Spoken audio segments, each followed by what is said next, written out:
Is a podcast on genre theory by Kate and Patrick. We'll be talking about narrative structure. Narrative structure is about two things: the content of a story and the form used to tell the story. Svetlana Todorov, a Bulgarian literary theorist, created a theory that the start of any story is normal and happy until the conflict, then back to normal and happy. We call this the three act. Act 1. Establish equilibrium, normality for characters and locations, etc. Plot point 1/inciting incident. A dramatic event that sends the narrative in a new direction. Act 2. Disequilibrium. Character attempt to resolve the situation and fix the broken equilibrium. Plot point 2. Character discovers a new resolve or weapon that allows them to confront the main problem. Act 3. New equilibrium. Climatic conflict between opposing forces at the height of emotional tension. Resolution. A new normality is established. An example of the three-act structure in the film would be Act 1. Luke decides to join Obi-Wan and fight for the rebellion and rescue the princess. Plot point 1. Luke and Obi were chased off and were under fire by Imperial Star Destroyers. Act 2. Luke finds the princess, Obi-Wan is killed by Darth Vader, and Luke escapes with Leia from the Death Star. Plot point 2. The rebels formulate a plan to attack the Death Star and destroy it. Act 3. Luke blows up the Death Star and saves the rebellion. The resolution. Luke and Han return to Yavin 4, where Leia was hiding where they were. Another narrative structure is binary opposition, created by Claude Lévi-Strauss, a French anthropologist and ethnologist who studied myths of tribal cultures. Like in Western films, there are homesteaders and Native Americans. In horrors, there are killers and there are victims.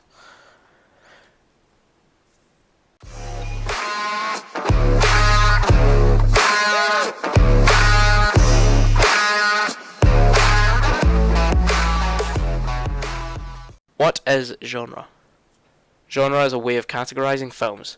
This is done by putting films together that have the same kind of setting and other commonalities. For example, Star Wars shares a lot of commonalities with other sci-fi films, and this will draw more fans from the sci-fi genre to go see Star Wars films.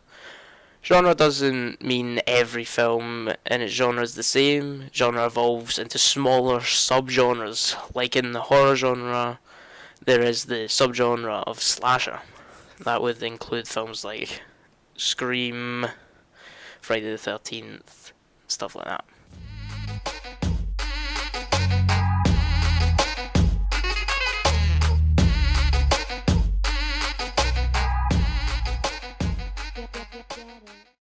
Auteur theory. For auteur theory, I will talk about the director Quentin Tarantino, probably my favourite director by far. I will talk about Quentin Tarantino's love for revenge. An example of this is Shosanna in Inglourious Basterds. Pardon my French. Her family are killed by the Nazis, but she gets her revenge by locking all the doors of her theatre, then setting it on fire while it was full of Nazis. Another example of revenge in Quentin Tarantino's work is in Django Unchained, which is about a freed slave who teams up with a bounty hunter to rescue his wife from a plantation owner, but ends up killing a lot more people on the way. The final example of this is the film Kill Bill. Beatrix Kiddo is trying to get revenge on the Deadly Viper assassin squad, who are former colleagues who killed her husband and kidnapped her kid, and they also tried to kill her. Quentin Tarantino uses a lot of close-up shots and is also known for his high amount of violence in his films.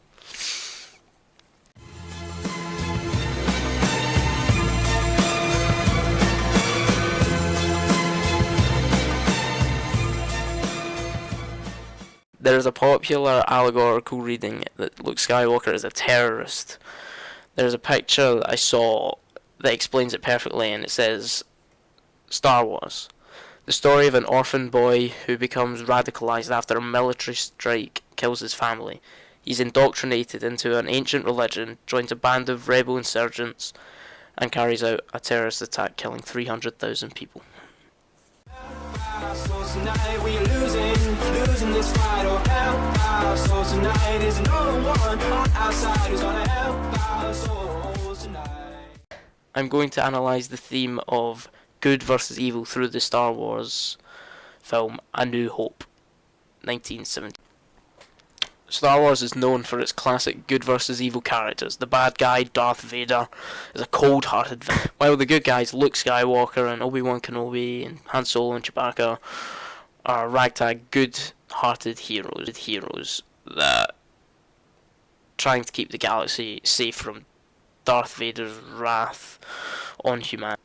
Star Wars also has a large theme of courage. One character that stands out to me of having a lot of courage is Han Solo. A quote that he said really stuck out to me, and it was, "Never tell me the odds." This shows that he would do anything. And another character who I find quite courageous is Luke Skywalker, because he managed to blow up the Death Star, which in theory was a suicide mission. Psycho killer, qu'est-ce que c'est? Better run. I'm going to talk about mise-en-scene. Mise-en-scene is used effectively in Star Wars The Force Awakens in 2015. In the scene where Kylo Ren kills Han Solo, spoiler, he tries to convince Ben to come home. The director, J.J. Abrams, uses the colour red to light up the characters' faces to convey danger. This creates tension within the scene. The scene looks even greater when Kylo Ren decides to kill Han Solo. Spoiler. The sun disappears, making the scene darker to make this just a perfect scene. Another use of mise-en-scene is used in the scene where they show the Star Killer base by using the colours white, grey and black. It shows a really bland and blankness of the planet, and also the people that kind of live there. The harsh environment of the planet conveys that it isn't a nice place to be, as well as the fact that the planet is basically just a weapon of mass destruction. In conclusion,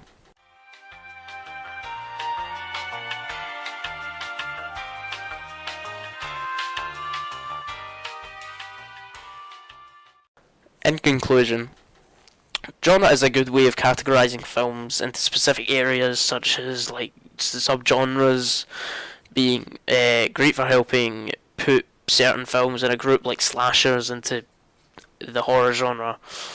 It gives audience a quicker way of deciding what films they like and don't. Anyway, that's been a podcast by Ken Patrick for HNC Media.